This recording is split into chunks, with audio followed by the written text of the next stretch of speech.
Hello, it's Regina. Welcome back to my haunted library. This is an authortube update. Kind of talk a little bit about Nanowrimo and also something very exciting that I just got back from and I'm still feeling the energy from it, if that makes sense, is I went to Robert McKee's story seminar yesterday in New York, and it was all about the horror genre.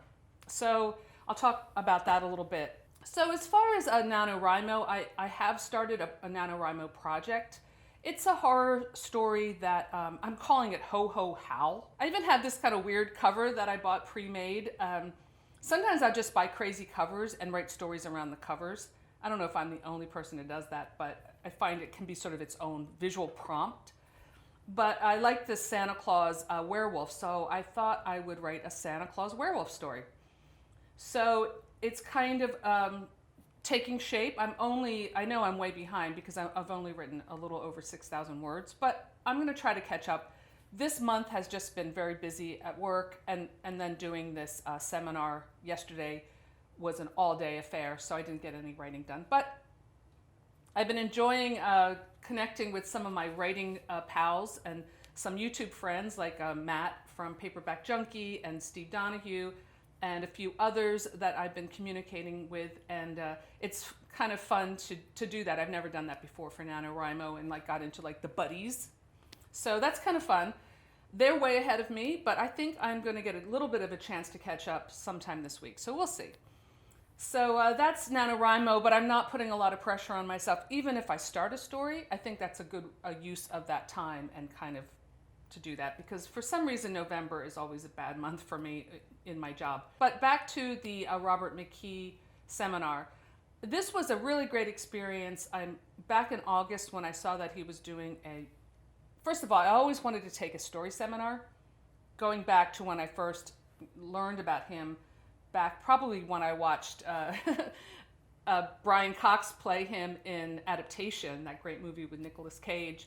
And I was fascinated, and I started hearing about this guy, and I bought the book Story, and I read it many times, and I'm still working through it. In fact, I have a playlist on this channel all about Robert McKee's story if you want to check that out. But actually getting to experience him in person, giving his lecture, really helped me to synthesize a lot of the ideas that I was already acquainted with through his book. I did buy a book while I was there. This is his book on dialogue, and he signed it. It says, "Write the Truth." I don't know if you can see that, Robert McKee. And it was like a long, long day. We start at 9 in the morning and go till 7:30 at night. And then we got out about 7. And we would take breaks, and then we could go up and talk to him. And I finally got over my shyness about doing that. And he signed the book, and we had a little chat, and we talked about, I brought up the idea of humor in horror. And then he told me about this term I hadn't heard of called the good laugh. And he actually brought that up in the next part of the lecture, so I was kind of pleased about that he kind of riffed on one of my, not on my ideas, but something I had brought up. So I'm going to share a couple things. The recent wave of successful horror films speaks to a society suffering tremulous feelings of vulnerability, constant fear and dread, helplessness, paralysis, frustration, and rage. The aim of modern horror is to expiate these emotions with a vicarious experience of damnation. Talked a lot about this concept of damnation, which I found really interesting, of a fate worse than death. He was stressing that a lot, that in horror, you beg for your death. Thought that was very fascinating. To do so, it uses both horror and terror. To horrify means to cause extreme repulsion, to terrify, to cause extreme fear. Or the words of a renowned horror producer, not a dry seat in the house, meaning that people, pee their pants out of fear. And then he has a quote from Stanley Kubrick. Monsters and madmen are simply extensions or exaggerations of deep strains present in all of us. If people don't want the horror experience once in a while, I think there's a side of themselves they're not facing. This gets to what I've always stressed, or defended horror in a way, is that liking horror doesn't make you I was going to say it doesn't make you weird, but that might be a little too much. But it doesn't make you a bad person. In fact, it's kind of the opposite. You are releasing these emotions that are pent up, and in a healthy way, in a therapeutic way, in a funny way. It's fun. And he stresses the fun factor in this too. And if you're not aware of this darkness in yourself or your own demons, they can come out in ways that you know probably shouldn't come out, like on your Twitter feed or something. And speaking of Twitter, one thing that was I really appreciated about this conference, first of all, there's people from all over the world there. He was doing, I think it was a 3 or maybe 4 day seminar of different genres each day. It was action is today, and then romance, and maybe one other that I'm missing. But there were people that had traveled great distances from South America and Europe, and there was a guy from Australia just to attend the seminar. So it was really something special. But he had a really strict rule about no phones. One woman's phone did go off, though. He was fined people $20 every time a phone would go off. But he took mercy on her because he said he hadn't made the announcement. But this is kind of something that he really insists upon. No screens, no phones, no internet. Some people had laptops that they were allowed to take notes on, and then a strict no lateness policy, like if you walked in late, the door was locked and you're just out. So, and I appreciate that. And it was great to escape from the screens that have taken over our lives. Like truly, because here we were just in an old-fashioned kind of setup where this expert was lecturing, and then it would get into this time where we would be able to ask questions. And it was like, it's kind of like the Socratic method where, there was maybe some arguments going back and forth, but everything on a very civilized level. And Robert McKee has very strong opinions about things. Like at one point, first of all, I wanted to say he very early in the day praised Stephen King highly by comparing him to Dostoevsky. Okay, so this is the exact quote. Stephen King is the Dostoevsky of today.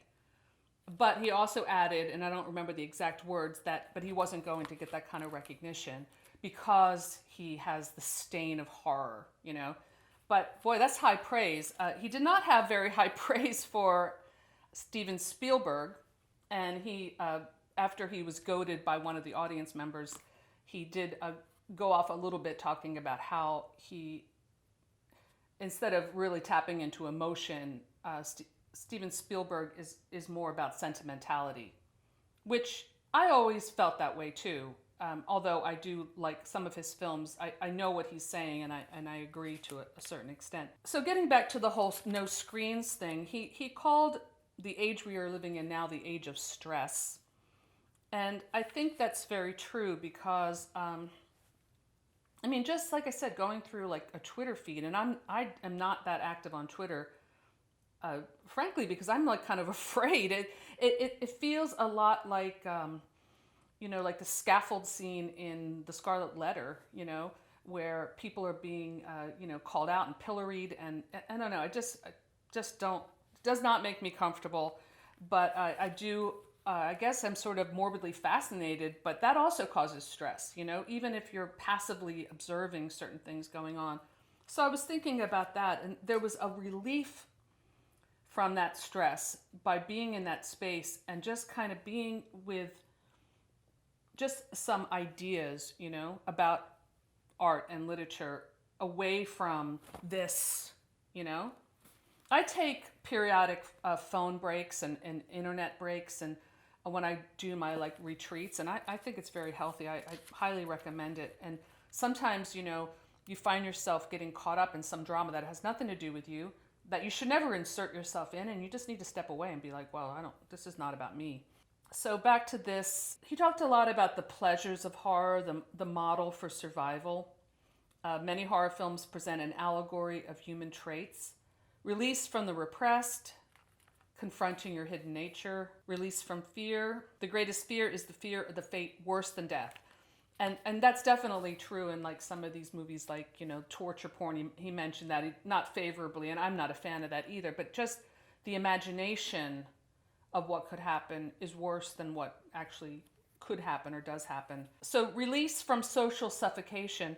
Even what I was talking about, being online and being involved in this kind of stuff and almost having to play a role that maybe not is not who you really are. So something to think about there.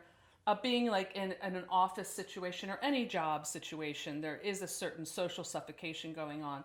So a horror film can kind of release us from that. And I've always thought that the one reason that I know that I love horror is because of the heightened emotions. It's not just about the the blood and guts. It's about the emotional release. It's like a roller coaster for the emotions, and there is a catharsis there. And you can go into extremes, and that is part of the fun. The pleasure of power over life and death. The idea of death is so difficult for us to comprehend as human beings that a psychopath will release his or her, usually a his, but it can be her, stress by taking that power. Like, I'm going to slowly torture this person to death. That gives me power. I'm getting some kind of release. And I thought this was interesting too, and a little bit of a challenging idea, is the masochism, the pleasure of sheltering in the shadow of great power. Talked about that there's an unconscious attraction to the power of the monster, which I thought was a very interesting concept. And it's unconscious. Like when we see Predator, for example, or the Alien, there's an awe, that we admire somewhere within us. And then he also mentioned the idea of the trope, I guess you would call it, of the speech about the greatness of the monster. Like in Alien, when Ash, before he dies, talks about this, you can't stop it. I don't know. I don't remember the exact Ash's exact quote there, but there's something to that effect. Like, and then he says, "You have my pity." So that's interesting. Interesting that we are fascinated by these monsters, and the ones that scare us the most are probably the ones that we are most unconsciously attracted to. Horror is healthy. Horror is fun. Yes, all of that. And then there's a lot more that he gets into, and he just was kind of taking these different points. You can't see with my light, but going through each one and showing clips from famous or even not so famous films that illustrated them. How to make a monster, he talks about that. The strength of epic proportions. That's important, that the monster has to be epic in some way. Power to break the basic controls of life. Fusion of opposites, doubling and splitting. And he actually brought up Magic, which is a film I just talked about in my Slow Burn Sunday series. And I'm going to be doing another one of those for this Sunday. And this I found really interesting. And it kind of made me want to start fresh.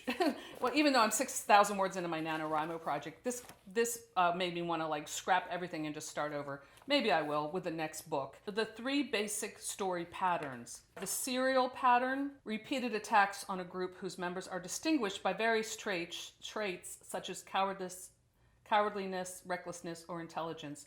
The classic Halloween, Friday the 13th, Alien. Talks about Alien and that and this is interesting, that each one, besides Ripley, die because of some characteristic that could be a positive trait, but it causes their death. Like Dallas is heroic, but it wasn't real smart to go into the air ducts.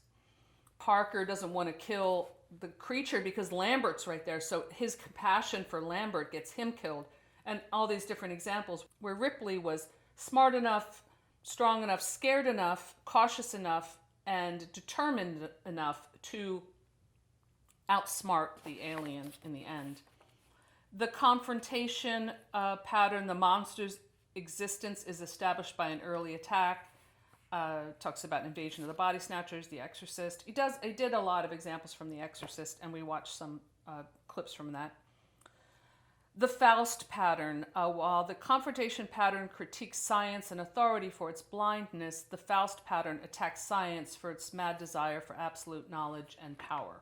The 12 possible climaxes, and then we got into the American Horror Story and really broke it down. So this day definitely gave me a chance to reflect and to reboot some of my ideas about writing, and I'm really glad I did it. It was well worth the money. I'm looking forward to reading my new Robert McKee book, and I do plan to finish that that long ago started playlist where I break down every chapter of story. I'm almost to the end. So let me know in the comments below if you've ever read Robert McKee's work or gone to any of his seminars. He is a bit of a controversial figure. Not everybody agrees with his principles.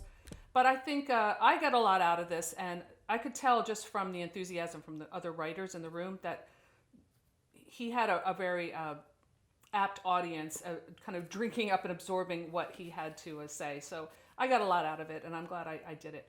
So that's all I have for today. Thanks for stopping by my haunted library, and I'll see you soon. Bye.